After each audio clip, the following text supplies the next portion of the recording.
రాష్ట్రంలో ఒక దశాబ్ద కాలంలో షెడ్యూల్ కులాలు తెగల వారికి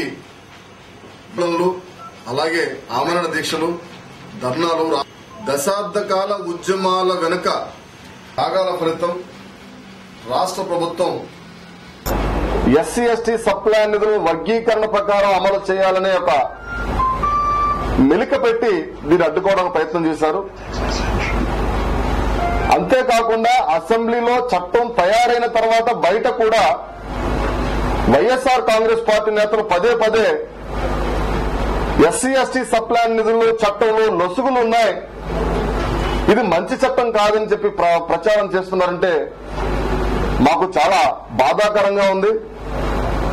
ఎస్సీ ఎస్టీ సప్లాన్ చట్టం తీసుకొచ్చిన తర్వాత ఏప్రిల్ నెల మొదటి వారం నుండి కూడా ఈ నిధుల మంజూరు విషయంలో రాష్ట్ర ప్రభుత్వం ప్రకటించిన 8,200 కోట్ల రూపాయలు ఎస్సీల కోసం, 4,800 చిల్లర ఎస్టీల కోసం ప్రత్యేక నిధి కేటాయించడం జరిగింది. కానీ ఎస్సీ ఎస్టీ సప్లాన్ నిధుల్ని ఇంతకు ముందు వైఎస్ రాజశేఖర రెడ్డి 70,000 కోట్ల రూపాయలు దారి మళ్లిస్తే చంద్రబాబు నాయుడు 9 సంవత్సరాలు ముఖ్యమంత్రి కాలంలో ఉండి ఆయన సుమారు 80,000 కోట్ల రూపాయలు దారి మళ్లించారు. దీనికోసం ఎంతో పోరాటం చేస్తే చట్టం వచ్చిన తర్వాత వైఎస్ఆర్ కాంగ్రెస్ పార్టీ దీని మీద దుష్ప్రచారం చేయడం మొదలుపెట్టింది. మాకు నిజంగా బాధాకరంగా ఉంది, ఆందోళనకరంగా ఉంది. నిజంగా వైఎస్ జగన్ గనక అధికారంలోకి వస్తే ఎస్సీ ఎస్టీ సప్లాన్ని రద్దు చేయడానికి కుట్ర పంతున్నారనే అనుమానం మాకు కలుగుతుంది.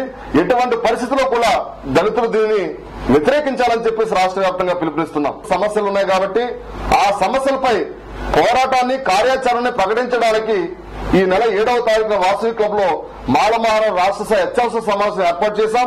ఈ సమావేశంలో భవిష్యత్ కార్యాచరణ ఏదైతే దళితులకు సంబంధించిన హక్కుల కోసం ఏదైతే పోరాటం చేయాలో ఆ పోరాటాల గురించి నిర్ణయం ప్రకటిస్తామని చెప్పేసి ఈ యొక్క రాష్ట్ర కమిటీ సమావేశానికి జిల్లా అధ్యక్షులతో పాటు జిల్లా కార్యవర్గం అలాగే రాష్ట్ర కార్యవర్గం సభ్యులందరూ కూడా హాజరు కావాలని విజ్ఞప్తి చేస్తున్నాం.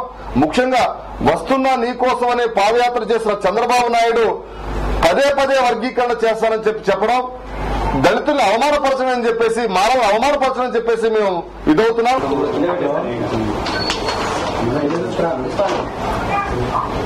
ये महीना 7 तारीख को लकड़िकापुल वासवी क्लब में स्टेट एग्जीक्यूटिव कमेटी मीटिंग बनाया है.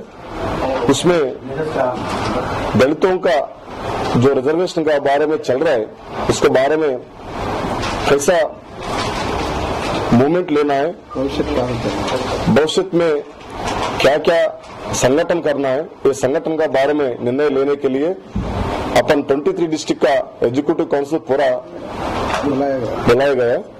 सो इस मीटिंग में जो వైఎస్ఆర్ कांग्रेस पार्टी जो दलितों का एससी एसटी सप्लान का जीवों के लिए उन्हें जो झूठ बोल रहा है उसके बारे में अब लोग पूरा मिला के इकट्ठा होके संगठन करके बोल के